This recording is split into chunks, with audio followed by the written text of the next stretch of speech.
Hi, I'm Manar Morsi. I'm the founder of Studio MEEM, a very small research and interdisciplinary design studio based in Cairo.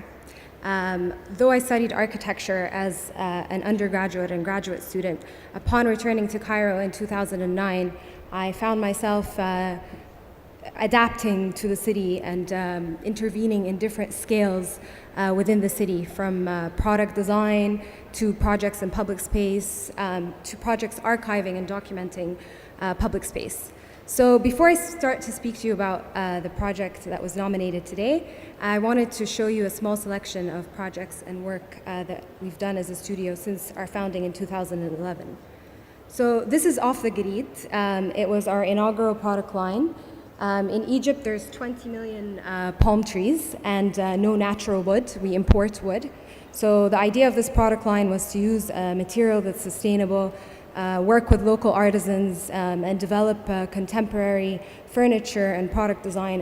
And perhaps in the future, there will be architectural adaptations that I would like to work on using this material. The result was this product line, Off the Grid, which was awarded a Red Dot and Good Design Award and exhibited in Milano in 2013. Other products I've worked on, Ahwa Seda, the Tessellate table, the Deliciosa leaf table, in its different material iterations shown here. So other than product design, as I mentioned earlier, I've also worked on a book that was I just received a copy of it last week. It was published. It's called Sidewalk Salon, and I produced it in collaboration with my partner David Puig and publishing house Onomatope in Holland and the publishing house Kutub Khan in Cairo. The book documents creative practices and unplanned interventions in the public space in Cairo, and the creativity of the street dwellers in using scarce resources to recycle and create their own sort of public space. Sorry, one second. It's moving forward without me pressing the clicker. The project consists of photographs of the street chairs and interviews with the street dwellers. Sorry. Okay. So there's interviews with the street dwellers to ask about different dynamics and of gender and surveillance that happen on the streets of Cairo. I also wanted to show a couple of competitions. This is the design of a disaster relief center in Istanbul that was shortlisted for the ThyssenKrupp Award in 2011. Okay, sorry, there's a technical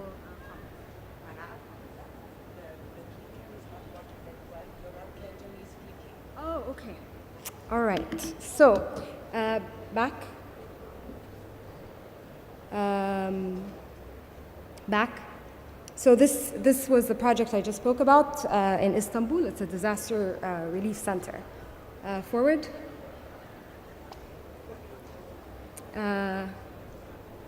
The next project I'm going to show also is a more recent project in 2015. It was for Bamiyan Cultural Center in Afghanistan. And then the next project is a kiosk for the Chicago Architecture Biennial. And it was inspired by the game of snakes and ladders. And these are some images from that project. And these are my residential projects in Kuwait, the more kind of commercial work that I do in the studio. One was constructed that you saw images of earlier, and this was, sorry. One was constructed and this is still ongoing. So the Wonderbox.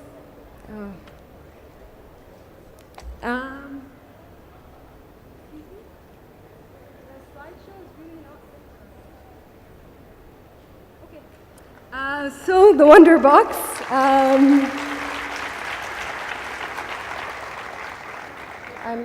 It's not synchronizing with me at all.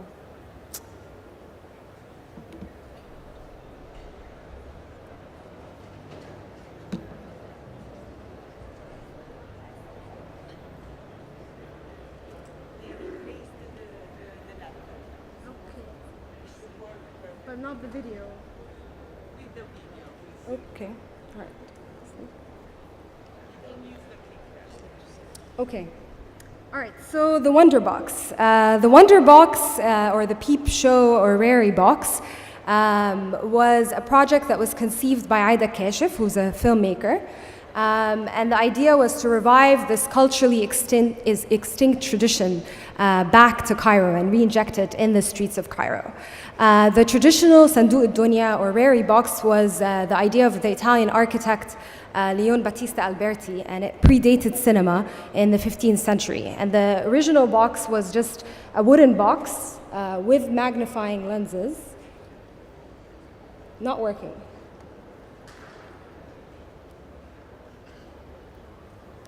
No. Okay. Okay, so the traditional box, okay, this is really, was wooden box with magnifying lenses, and inside there are very simple kind of animation techniques. And the box traveled as far as India, China, and Egypt. And in Egypt it was adapted to be called Sanduq Dunya, and the storyteller would tell hikayat or that were from the context, and puppets were used inside or outside of the box. So Aida proposed the project to Mahatat, which is a NGO that deals with art and public space. And together they commissioned 8 artists from different disciplines along with myself. We worked together in a collaboration model. And the idea was to think of how to conceive and recreate this box in our contemporary setting.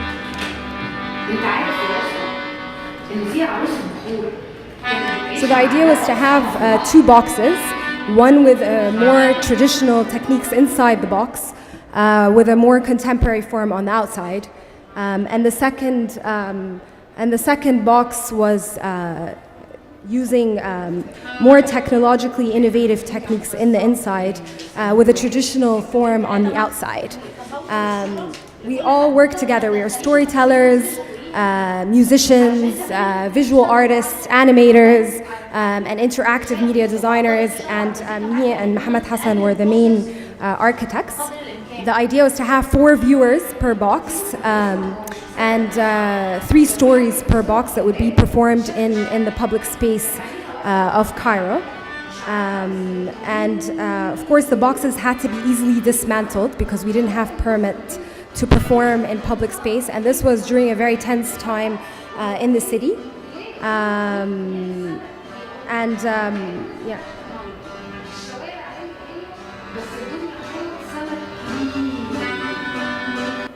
So the form of the first box was supposed to be, as I mentioned, kind of futuristic looking, and the second box more traditional. So for the first box, I was inspired by a trip to Mashhad in Iran, or I visited several mosques, and I was very taken by the sort of transcendental impact of the mirrored interiors of the boxes that gave you a very psychedelic sort of effect. And I wanted to recreate this mirrored effect. And I saw it not only in Iran, but also repeated in Cairo in small egg shops and nut and seed shops. And so I was very attracted to this idea of using a mirrored facade. I was also wanting to create a spherical sort of form because I wanted to relate to this idea of the magic crystal ball or disco ball. And I wanted Cairo to have this sort of gigantic spaceship that kind of landed in its typical neighborhoods and surprised the audiences. As I said, it was only 4 viewers per box, so the outer form of the box was really important as a design kind of criteria. So the first box was a geodesic dome or sphere, and it was made of 2 domes that fit perfectly onto each other, as you see here. There is a stage, as you see in the center, with cutouts, and the cutouts had projection mapping on top of them. I'm not sure if video is going to work, but I hope you get to see how this technique that we developed inside the box worked. Of course, the box had to be assembled and disassembled easily and mobile, so it has wheels on its base, because as I said, we were performing in the streets of Cairo in a very volatile time, and we needed to be able to move the box very easily, and also dismount it and store it in the office of Mahattat in between the different performances.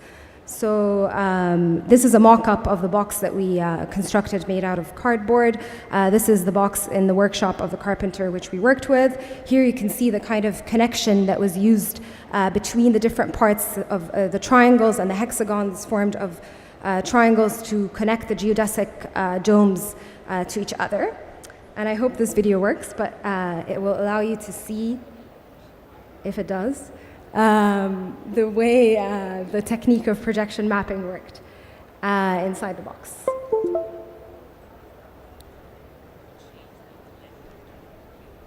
Okay. So the second sandu, I mentioned we did 2 sandus. So the first sandu had this very futuristic look, and in the inside was paper cutouts with projection mapping on the sort of animations and LED lights to create the different atmospheres. And as the performers were performing on cue, they would pull strings to change the scenes, the layered scenes that were already inside the box.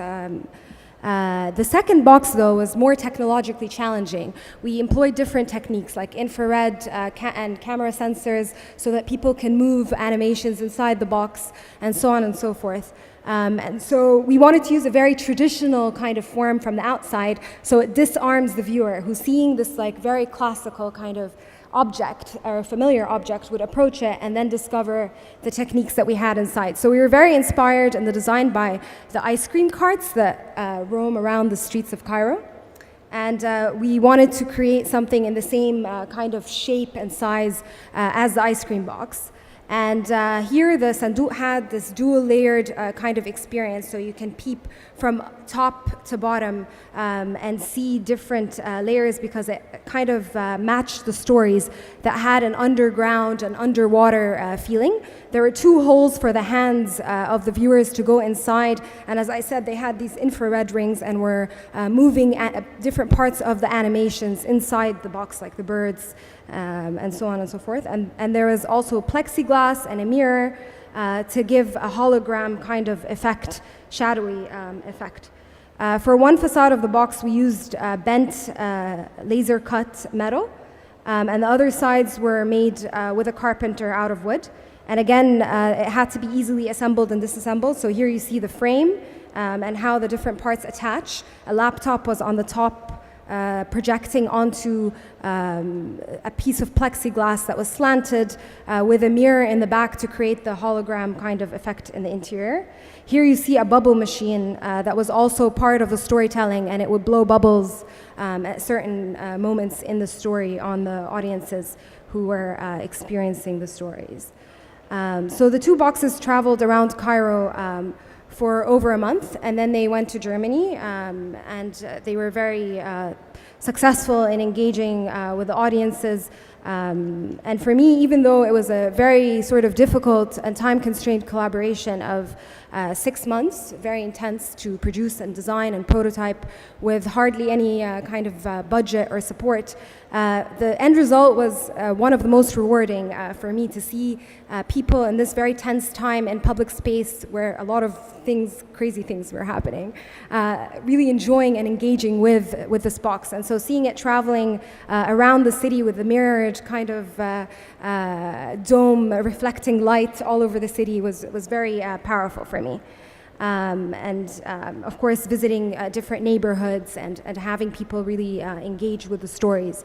I forgot to mention the stories were collected from taxi drivers and tuk-tuk drivers because we wanted to create a kind of connection with the people, and we of course mixed them and made them more fictional. And here you see a final video, which I hope will work, of a sort of performance, or one kind of performance. Can we put the volume? ومعانا أسطورة الجبل الأصفر كمان. معانا سيمون بوليفار. اللي ياما لف واحتار. بره بره بره. تعالى شوف العجب، عايزين أربعة.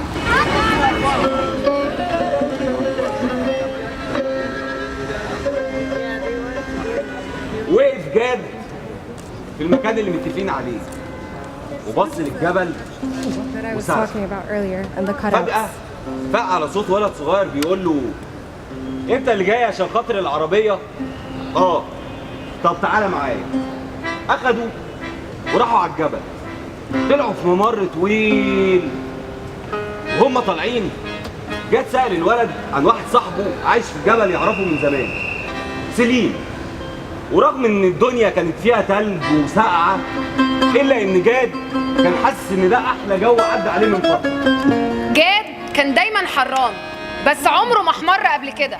طبعا كلنا عرفنا ان اللي بيعيشوا في الجبل الاصفر بيحمروا وبيطلعوا دخان.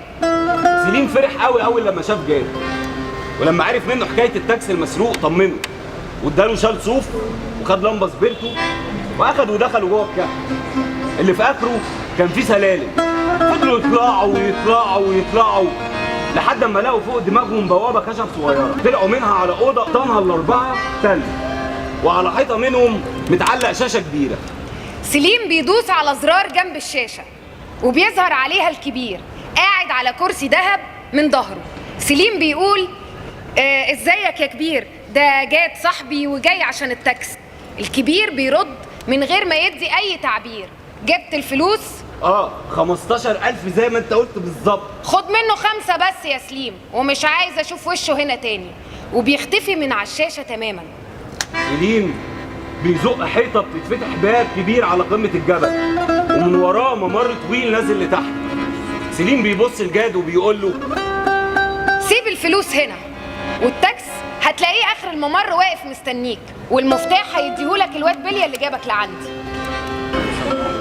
فعلا جاد نزل وخد التاكس ورجع على المنطقه، واول لما رجع راح على عبده بدير سلموا التاكس وبقيه الفلوس. عبده بدير بقى ده راجل جشع ما بيفكرش غير في حاجتين، فلوسه وعربياته. فاول ما شكر جاد وعزم عليه بسجاره كده قام قايل له هو انت مأخر عليا ايجار التاكسي ليه يا جاد؟ حاضر يا اسطى، معلش بس الزبون هيقبضني يوم الخميس، يوم الجمعه ان شاء الله تكون الفلوس عندك. وجه الجمعه والفلوس ما جاتش، وعبده بدير اتصل بجد وهو متنرفز. بص بقى يا روح امك، انت لو ما كنتش جبت الفلوس دلوقتي انا هعمل لك محضر انك سرقت التاكس. جاد سمع كلمتين من عبده بدير اتجنن، قام نازل واخد التاكس ورايح مخبط على باب عبده بدير اللي اول ما فتح كان حته قلم على وشه. انت بتقول لي انا كده يا عبده؟ وبيجرجروا قدام القهوه الناس بتتلم عليهم. الناس كانت اول مره تشوف جاد متنرفز ومحمر كده. هدي اعصابك يا جاد. وانا حرامي؟ حاشا لله، وانا عمري كلت حق حد يا جدع ما تقول فيه ايه. وفجاه عبده بدير ابتدى يولول كعادته. يا ناس مؤخر عليا الايجار وكلمته مره والتانيه ومفيش فايده، عايز ادفع ايجار الوصله والنت، اعمل ايه انا يعني؟ اجيب منين انا يعني؟ الناس كلها جت في صف جاد اللي ابتدى يحمر زياده عن اللزوم ويطلع في دخان. وفجاه جاد ابتدى يصرخ. دي عدالة يعني هي دي كده؟ دي بعد ما ده انا لسه جايب لك ده انا ليه عندك 10,000 تلج هاتولي تلج. وقعد يقطع في هدومه. الناس اتخضت وعبده بدير جري راح يجيب الفلوس، بس لما رجع ما لقاش جاد. قام سائل واحد من المنطقه كده راح رادد عليه وقايل له منك لله يا عبده، انت السبب. جاد اتحول بقى بيطلع دخان ويقطع في هدومه وقال انه رايح الجبل الاصفر يا جدع. في ناس كمان بيقولوا ان هم كل يوم بيصحوا مفزوعين من النوم على صوت عبده بدير اللي بيصرخ وبيقول يا جاد جبت لك التلج يا جاد، تعال الحقني يا جاد. الجبل الاصفر. I think we catch perfectly the spirit. Okay, good.